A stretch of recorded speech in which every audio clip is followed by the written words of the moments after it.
stand out from the rest of the crowd by dishing out crazy numbers with the fastest and heaviest hitting class in New Genesis.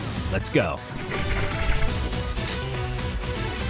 Fighters excel in one thing, dealing the biggest damage in a short amount of time. Destroying core armors, easy. Pulling down weak points, classic. Chasing targets, you can step on the gas, but parrying, yeah, well, you'll need to get used to that. You see, as a DPS class, you'll need to consistently hit the target in both uptime and downtime. Luckily, fighters have 3 weapons to choose from that are all unique in their functions, damage output, and speed. Knuckles hit heavier than your gym trainer, twin daggers come and go as fast as our salaries, and double sabers will chase down targets like that one weirdo in cosplay conventions. So why am I hyping up weapon parries? Simply put, it's the fighter's bread and butter, so that's why we should talk about that first. Knuckle parries hit the hardest and has the longest iframe when chained, but it stays in the same altitude, which is a slight drawback if your opponent keeps moving around, so keep that target locked.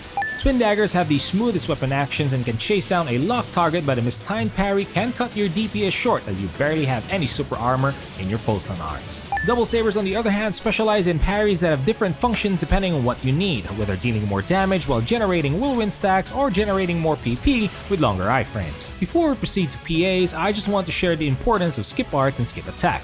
In a nutshell, utilizing these skills properly allow you to deal more damage. Skip attack will give you a chunk of your PP back, allowing you to use PAs again while dealing some great damage on its last stage. On the other hand, skip arts opens up a variant in your PAs. These are separated into 2 stages, allowing you to skip to the last stage, which usually deals the biggest damage. Knuckles have their strengths and weaknesses. We'll just summarize it here, but if you want a more detailed version about Knuckles, check out the card on top. We've got a 3-minute guide for that. Swift Rush does some fast punches with a slight iframe on its second stage. Both stages share a rough 50-50 on damage distribution. Double Drive is one of those skills that might be overlooked, but actually deals some damage fast. Stage 1 deals 31%, while Stage 2 drops a nice 69%. There is a slight iframe on Stage 2, and the gap closer is a nice bonus. Spam the second stage of this PA when the boss is down and see big numbers fly. Credits to Manic for letting us know about that. 1000 Blows deals the highest raw damage but takes a little longer to wind up or finish, especially in the second stage, making it fall behind in DPS against Double Drive's second stage for just a tiny bit. The uppercut has a slight iframe and deals 59% of the skill's potency, while the fast punches account for 41%. Your 5 normal attacks generate roughly around 30 plus PP. If we add your natural PP recovery, it generates around 50 plus. If you're into ridiculous amounts of speed with a hint of mastery in parrying, then Twin Daggers has the fastest animations out of the 3, but in exchange for that mobility, you'll lack defenses. However, don't let this stop you from fulfilling your anime fight dreams, cause what's the point of numbers if you're not having fun at all? Pirouette Ripper works fast, has slight iframes on both stages, and deals some decent damage. Stage 1 accounts for 43% of the skill damage, while Stage 2 grants 57%. This is also a great floating device, per se. Hellzeus Scout is one of your gap closers that can be cancelled anytime besides Stage 2. However, you'll only dash in the same cast altitude, which is again a drawback if you're trying to reach vertical bosses like Pettis Vera. The dash deals a nice 59% of your skill's potency, while Stage 2 sits at 41%. So don't forget to cast this skill if you're trying to close the gap horizontally. You can also use Stage 2 as an iframe while trying to reposition. Circling Buzzard will be your best friend when the boss is down, with the second stage dealing a massive 86% of the skill's overall potency. This is arguably the strongest spam skill as of the moment since Julian Dance was nerfed. The low PP requirement allows you to spam it 5 times given that you have at least 110 max PP. That is some serious DPS. Your 4 normal attacks amount for at least 30 plus PP, but practically around 50 depending on natural PP recovery. Acceleration Drive chases down a locked target, so if you're up against vertical targets, utilize this skill with Pirouette Ripper. Double sabers have sort of fallen from grace ever since Julian Dance was nerfed. But let's not ignore the damage ticks from a fully charged whirlwind or deadly archer. For you to fully utilize the double saber, you'll need to get used to charging whirlwinds, which is obtained from using PAs and parrying. It seems that each skill has a different level of generating whirlwind stacks. Luckily, we did some tests. Unchained Circle is basically your mob clearing tool. It's the slowest whirlwind generator and has the highest amount of PP cost. Fortunately, the first half deals around 61%, which makes mob clearing a breeze, or at least convenient. and grants iframes on both stages. Arguably, Quick Gash is almost on par with Julian Dance now. It's got iframes on its second stage, and hitting 4 or 5 full rotations grants a full stack of whirlwinds. Stage 1 accounts for roughly 63% of the skill damage, while Stage 2 comes at 37%. Julian Dance is absolutely still relevant and generates whirlwinds the fastest.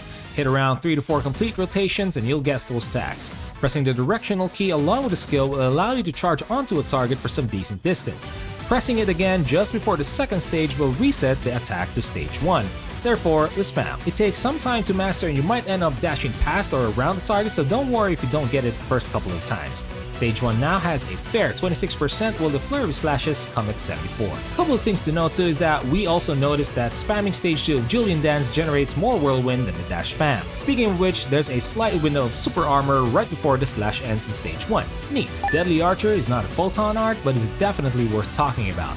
For you to activate this, you'll need to have a full stack of whirlwinds. It's absolutely worth it though, especially when a boss is about to recover. We compared the overall damage of Julian Dance and Deadly Archer and found out that the latter actually deals more damage, almost as twice. So don't forget to use this skill right before break recovery by holding down weapon action. Spiral Drive is another way to release your whirlwinds but deals significantly lower damage than Deadly Archer. Personally, I didn't take the skill as I'm used to holding down my left mouse button, so all the stacks I built up would be unintentionally released. But if you're meticulous about timing your button presses, then this skill is absolutely fine. With that being said, all his versatility is contrasted by 3 normal attacks that generate around 20 plus PP. Dial that up to 40 plus with natural PP recovery. For Photon Blast, there's nothing really much, only that Knuckles deal more damage out with 3 and Twin Daggers come in last. I'm not sure if this is really the case as we do our tests frame by frame, and we do have to take into account critical hits.